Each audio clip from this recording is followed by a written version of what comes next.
Olá, muito bom dia. Muito obrigado mais uma vez pela sua companhia. Está começando mais um programa Agronegócio e eu desejo a você paz e saúde. No programa de hoje nós vamos falar da tarifa de 40% sobre os produtos brasileiros. Eu vou comentar também da importância da água e o seu uso racional. Eu vou conversar com Carolina Lessa, analista da Pátria Agronegócios, e vamos falar das condições climáticas e dos mercados do milho e da soja. E vamos comentar também dos produtos biológicos que têm conquistado cada vez mais espaços dentro do setor produtivo. E você vai ver como anda o mercado externo da proteína vermelha. O programa Agronegócio já está no ar.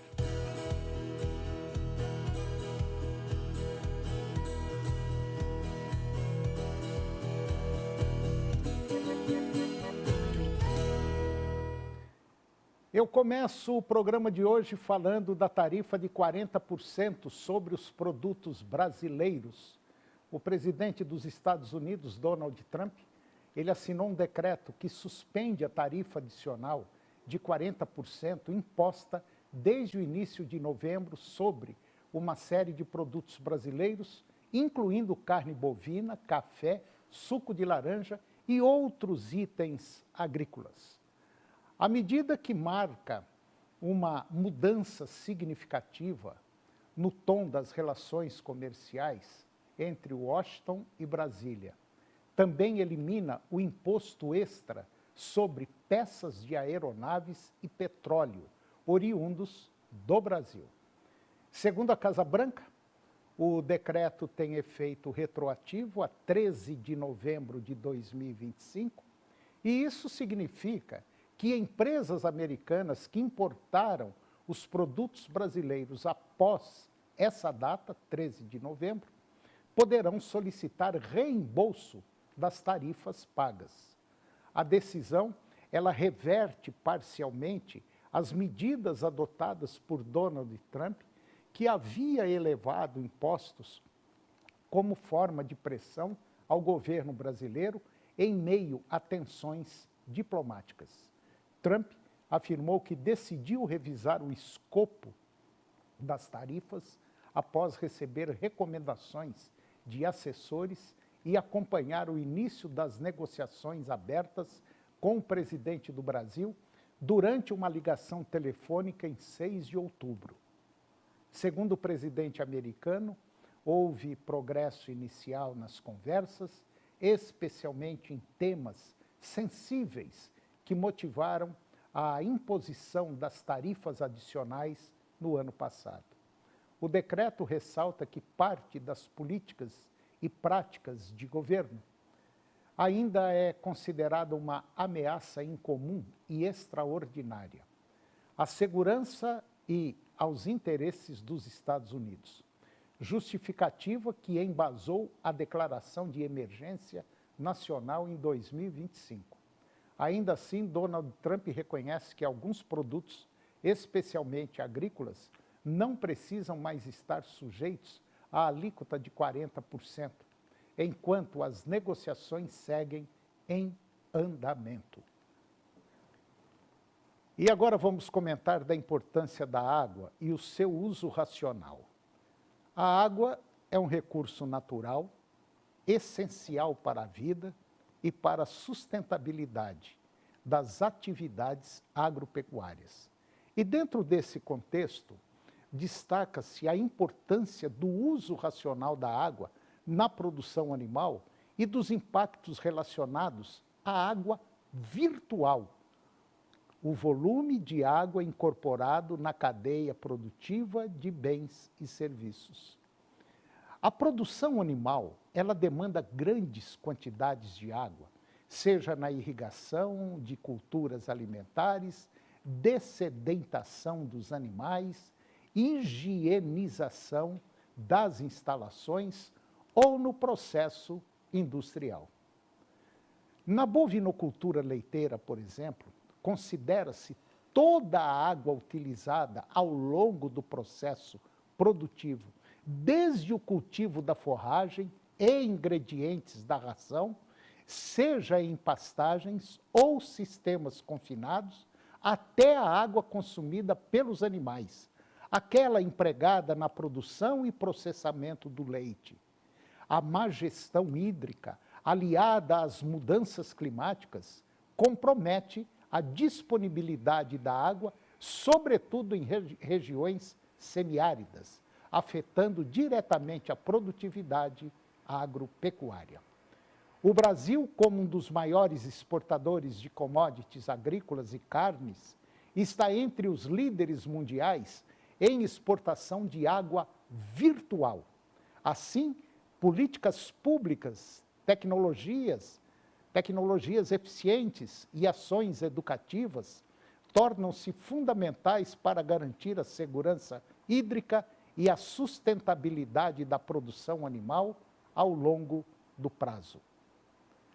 Júlio César Palhares, ele é pesquisador da Embrapa Sudeste, e em 2021 ele destacou que a segurança hídrica da atividade deve ser analisada em conjunto com os demais usos setoriais independentes, desde a geração da energia e a cadeia de insumos, à produção até o consumidor final no meio urbano e também rural.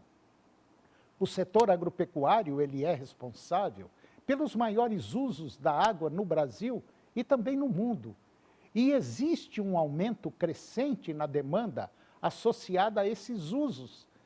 E nas últimas décadas, a evolução dos usos da água acompanha o desenvolvimento econômico e a crescente urbanização.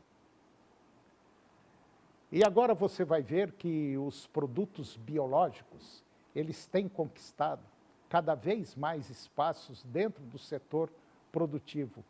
O controle biológico, ele tem se consolidado como uma estratégia eficaz e sustentável para o manejo de pragas na agricultura brasileira.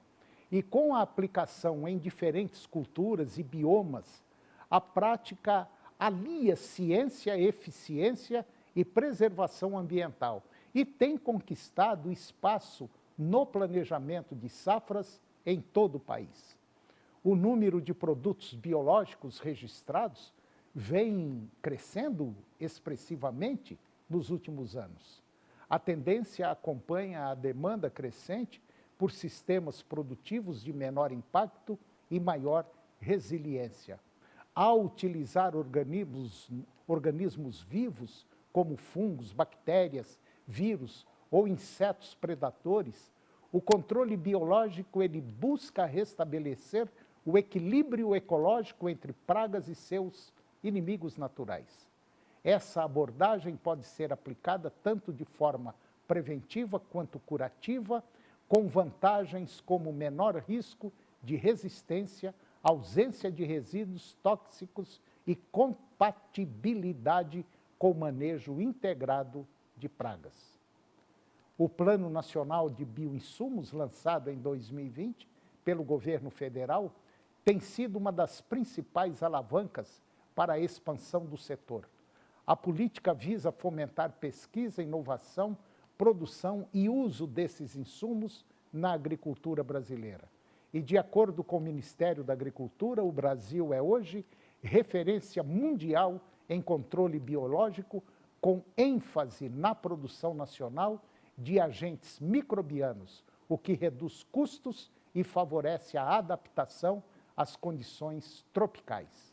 Além disso, o número de biofábricas, unidades especializadas na multiplicação de agentes biológicos, também vem crescendo, especialmente entre cooperativas, associações de produtores.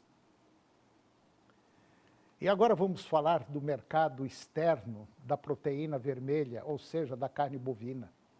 As exportações brasileiras de carne bovina, elas atingiram mais de 357 mil toneladas em outubro deste ano, que é o maior volume mensal desde o início da série histórica em 1997.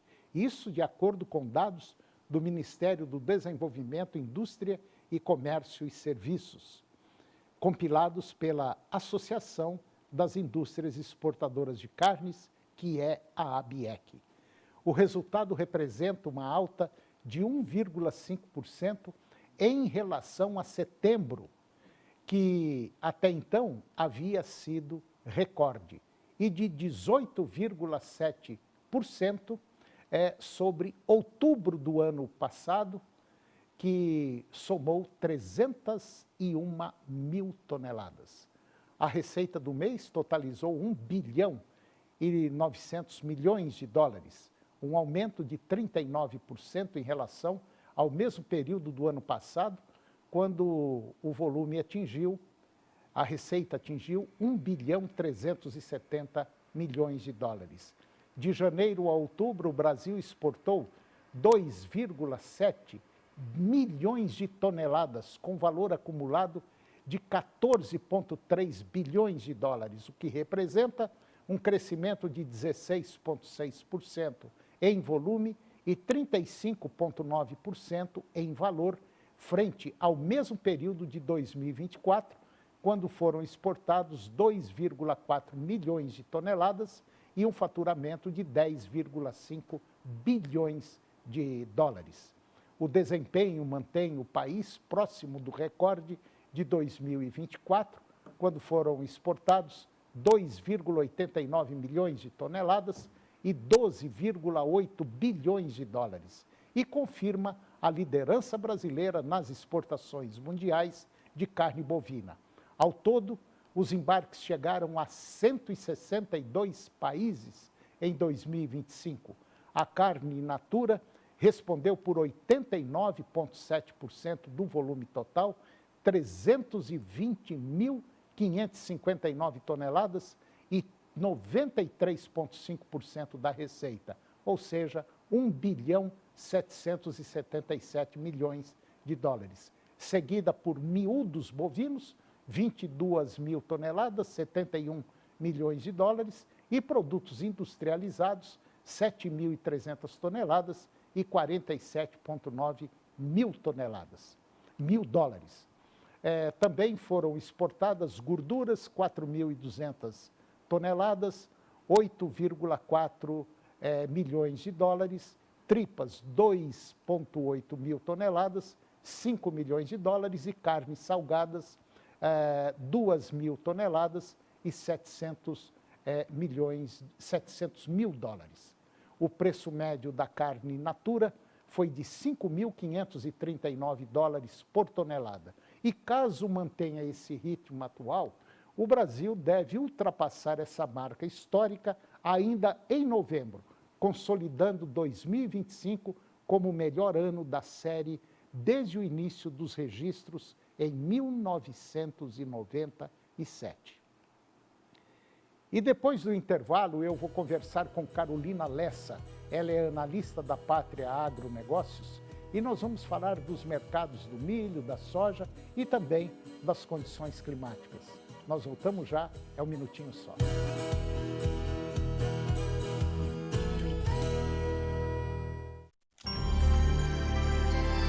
Chegou a hora da magia,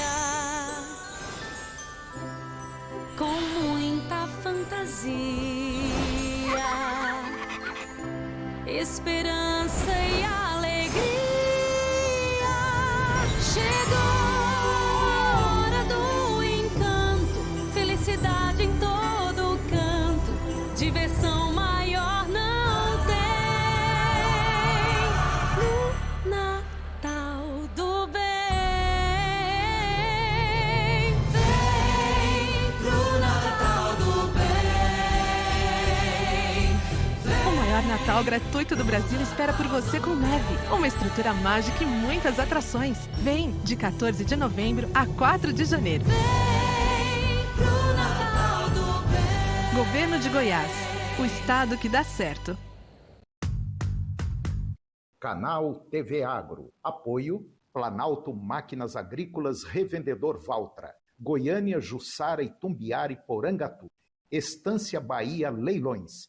Nutroeste Nutrição Animal. Tecnologia de resultados a serviço do pecuarista.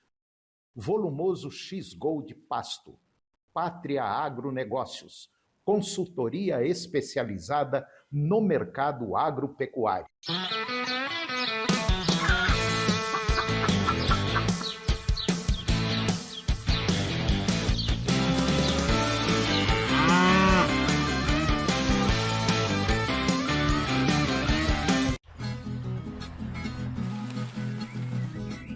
Beleza, hein? É a força que impulsiona o agro, né, Baia? E olha que força aqui não falta, hein? A Equatorial até construiu a subestação Fazenda Canadá. Pois é, foram mais de 100 milhões investidos no sistema elétrico. Ô, Baia, trem bom, hein? Cafezinho, bolinho, dá nem vontade de ir embora, ué. Sabe ser bem-vinda sempre. Então tá bom, ué. Ô, gente, acesse o Trabalhômetro. Nele se acompanha todas as obras em tempo real. Equatorial, por Goiás hoje, pelo futuro todo dia. Sábado, dia 29 de novembro, a TV Serra Dourada realiza uma grande festa no Detran do setor Cidade Jardim, em mais uma edição do Serra Dourada e Você. Diversos serviços de graça para a população: corte de cabelo, aferição de pressão, consulta de CNH e veículos, alteração de endereço, certidão e emissão de débitos e muito mais. Sorteios de um caminhão de prêmios, um ano de supermercado, 2 prêmios de R$5.000 em materiais de construção e ainda show com Maurício e Eduardo. Eu digo que deixei de te lembrar. Venha e traga sua família. Serra Dourada e Você. Sábado, dia 29 de novembro, a partir das 8 da manhã, no Detran, setor Cidade Jardim. Serra Dourada e Você. Oferecimento Detran e Governo de Goiás. Real Cap, realizando sonhos, mudando vidas. A marca da sorte. Melhor do que Black Friday. Aniversário Tijolão, 37 anos. O shopping da sua casa. Novembro Black Novo Mundo. A hora de comprar é agora. Vem que tem atacarejo. É parceiro de quem planta. Equatorial Serviços. Precisou? Conta com a gente. Oferta de Apracur Duo na Pacheco. Na loja, site e aplicativo. Black Auto Club, proteção veicular. Até 80% de desconto. Ligue 623-264-7345. Oferta de Atroveran na Pacheco. Black Novembro. Na loja, site e aplicativo. TV Serra Dourada. A TV do seu tempo. O tempo todo com você. No Cora Cuidar Transforma desta semana, o episódio final traz o legado que fica, os ensinamentos que o hospital trouxe e a visão de futuro para a população. Histórias que marcaram a série, que aprendemos no caminho e como esse projeto se torna política de Estado. Eu, Lucílio Macedo, vou te mostrar como esse legado se consolida. Nesta sexta, logo após o Jornal do Meio-Dia.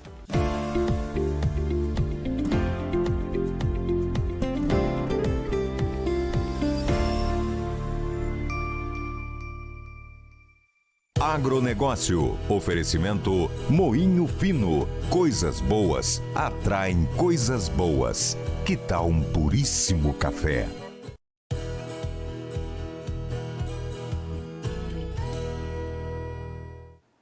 Nós estamos de volta e agora nós vamos falar do mercado spot do leite. O mercado spot é aquele leite que é comercializado entre os laticínios. Um laticínio vende para o outro.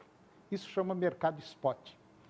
E na segunda quinzena de novembro, o preço médio nacional do leite spot foi de R$ 1,89 por litro, registrando uma redução de 8 centavos em relação à quinzena anterior.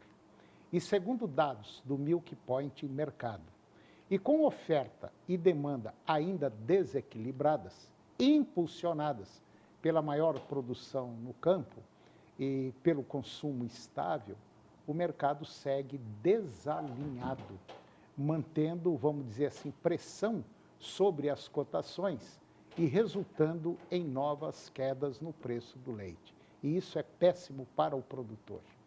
De acordo com a prévia dos dados da pesquisa trimestral do leite, que é divulgada pelo IBGE, a captação formal de leite no Brasil atingiu 7 bilhões de litros no terceiro trimestre deste ano.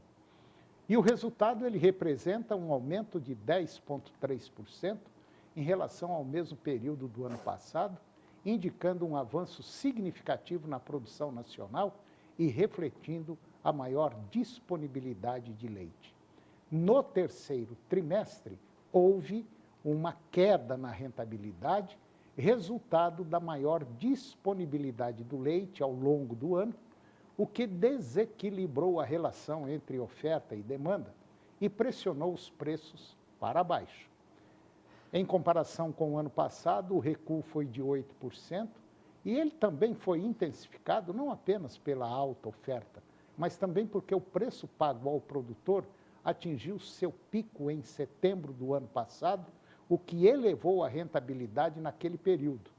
A expectativa agora é que a grande oferta de leite siga pressionando a rentabilidade de maneira que o ano termine com uma rentabilidade menor que o ano passado, porém maior que 2023.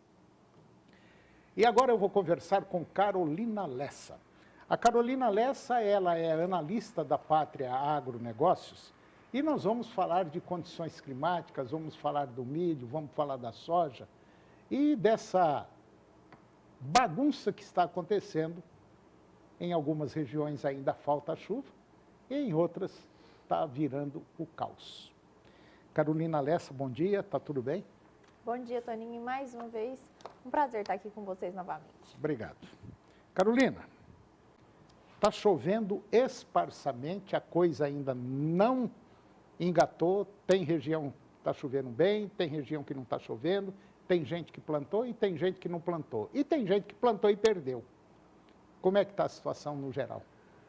A situação está um pouco delicada, né? A gente vê que muitos produtores, principalmente aqui do estado de Goiás, sofreram com reduções de chuvas, principalmente agora no mês de novembro. A gente tinha uma expectativa de melhores volumes, esses volumes de fato eles chegaram em diversas regiões, mas foram cenários adversos. Então a gente viu que a gente teria, por exemplo, em uma propriedade, assim como eu já trouxe aqui em um outro programa falando com você, numa ponta da propriedade chove, na outra falta chuva. Então a gente acaba vendo uma irregularidade nesses volumes e nessas ocorrências em determinados municípios. Então a gente viu, por exemplo, nos últimos 15 dias, a porção leste do estado de Goiás sofrendo bastante, a região sul ali, próxima a Catalão, com extremamente redução dessas chuvas, o que acaba dificultando não só o plantio da soja para aqueles que ainda estavam em movimento de plantio, mas também na janela do plantio da segunda safra do milho, safrinha, né, 26. Então a gente vê sim um movimento delicado, onde o mercado começa a olhar para isso, ainda não está se sentindo isso, mas ele já começa a ter uma atenção maior voltada, porque de fato a gente vê que o cenário começa a ficar mais complicado. E eu me lembro que há mais ou menos umas 3 semanas, eu me lembro que eu conversava com um grupo de produtores, eram 4 produtores, e os 4 falaram o seguinte: não, nós já plantamos no pó. Falei, rapaz, mas isso é arriscado demais. Não, pode ficar tranquilo que vai chover. Não, vai chover, e tal e coisa e tal. E choveu. Realmente deu uma chuva muito boa. Só que depois não choveu mais. Resumindo, perderam. Essa questão da irregularidade de chuvas é o que tem impactado de forma mais significativa. Verdade. Então, por exemplo, nesse momento a gente tem prognósticos para os próximos 5 dias de chuvas na região centro-norte do país. E centro-norte de fato. Então a gente olha para Minas, Goiás e Mato Grosso, na faixa central do Brasil, a gente vê que em Goiás, por exemplo, o centro-norte tem volumes para acontecer, mas já o centro-sul do estado já volta com uma redução novamente, que tem essa recompensação de retorno de chuvas lá na virada de novembro para dezembro apenas. Então ainda daqui 5, 7 dias. E a gente sabe que a depender de quantos dias eles já estão sem chuvas, isso começa a impactar no desenvolvimento das lavouras que já estão plantadas, né? E tem um pequeno detalhe nisso aí tudo, que a cada dia que atrasa o plantio, acontece o seguinte: vai atrapalhar lá na frente o plantio da segunda safra. Exatamente. Vai atrapalhar o milho. Então, já tem muita gente que perdeu a soja, plantou no pó, perdeu a soja e vai fazer o seguinte: vai entrar com milho. Né? Então, é uma situação tão complicada, porque se todo mundo que perdeu fizer isso, vai sobrar milho, o preço despenca. quem arriscar na soja corre o risco de não ter condição de plantar o milho. Então, é uma situação muito delicada, porque a gente mexe com cultura que depende do tempo, depende da chuva lá do São Pedro. Se São Pedro mandar chuva, você não vai colher, e o prejuízo é muito grande. Então, às vezes, as pessoas, é claro que não vivem do agro, não estão dentro do agro, às vezes não entendem e até critica o agro. Mas é uma profissão, é uma atividade, é um setor complicadíssimo como nós estamos vivendo hoje. Muito, assim, é muito delicado de fato. E a gente não olha só para isso, né? A gente olha para uma condição de laninha que está formada na atmosfera atualmente. Tem isso também. Então, a gente sabe que, historicamente, olhando para a safra verão, a gente não tem impactos generalizados de redução de produtividade e produção geral a nível Brasil. Então, a gente vê que, sim, esses impactos de plantio e desenvolvimento da soja estão acontecendo, mas, até o momento, a nível Brasil, isso ainda é pontual, o que traz aí um certo alívio olhando para o mercado em si. Né? Mas, quando a gente olha para a questão da safrinha 26, a gente já começa a ter uma certa dificuldade, porque a gente tem uma preocupação de como que esse cenário de chuvas vai se comportar lá na frente. Então, se a gente tem essa redução agora demais, são hipóteses, será que lá na frente vai cair muita chuva no movimento de plantio da safrinha? Será que vai cair na hora certa? Será que vai cair na hora certa? Porque tem isso também, né? Ou será que essa estiagem ela vai se manter até meados de maio? Tudo isso é algo que a Pátria, a gente já está realizando estudos para que a gente consiga trazer essas soluções e estratégias de mercado para o produtor começar a observar suas viabilidades. Será que de fato vale investir numa alta produção de milho safrinha na sua região? Será que de fato na sua região essas condições climáticas vão estar favoráveis para a safrinha também? Então a gente tem que ter esse ponderamento, pôr na balança para poder estar avaliando todo esse cenário. E é claro, não esquecer que eles também têm conta para pagar, né? Então, esse é o outro problema, né? Esse é outro problema. Eu sou da época que, quando chegava em setembro, eu me lembro que meu pai, meu tio, os fazendeiros daquela época, riscava o chão, plantava naquela poeira danada, plantava dia 5, 4 de setembro, e podia falar, dia 7, 8 chove. Dia 7, 8 de setembro chovia. Quem é mais velho, bate o martelo aí, sabe o que eu estou falando. E era exatamente desse jeito. Aí chovia. Setembro, outubro, novembro, dezembro, janeiro, fevereiro, março. Já começava a diminuir a chuva em março, parava em abril. Isso era batata. Hoje, nós estamos chegando no fim de novembro e a chuva não firmou. Será que as condições climáticas estão realmente mudando? Eu acho que estão, porque naquela época a gente trabalhava assim, era 6 meses de chuva, 6 meses de seca. Mas era exato, era dia 7 de setembro, 8 de setembro, chovia. Nós estamos no fim de novembro e nós não sabemos como é que vai ficar a situação. Então eu vejo o seguinte, tem COP30, COP não sei das quantas, COP que não resolve nada, se não tomar uma atitude drástica para valer em nível de mundo, dentro de mais 10, 15 anos, nós não sabemos mais o que vai virar e se vai ter água ainda para beber. É muito delicado, a gente precisa olhar para isso com muito cuidado. Porque a gente tem que lembrar que o agro é tudo mesmo. Não adianta, sem o agro você não vive. E sem água não vive também. Não tem como. Então a gente precisa ponderar, a gente precisa pôr na balança, a gente precisa estudar. E é isso que a Pátria tem feito nos últimos meses, estudado de fato as condições. Bom, resumindo, vocês devem ficar tudo doido lá, né? Aí fica, eu acho. E olha mapa, e vê mapa, e vou para os Estados Unidos e pega mapa da Austrália, do Canadá. Bom. Exatamente. Está complicado? Está. Está complicado. Vamos torcer aí, vamos bater o joelho no chão, porque está precisando cair água. Carolina Lessa, mais uma vez, obrigado pela sua presença e até a próxima. Muito obrigada, até a próxima. E o programa de hoje chegou ao fim. E eu termino o nosso programa com a seguinte frase: eu não conheço a chave para o sucesso, mas a chave para o fracasso é tentar agradar a todo mundo. Muito obrigado pela sua companhia, que Deus nos abençoe e até o próximo programa.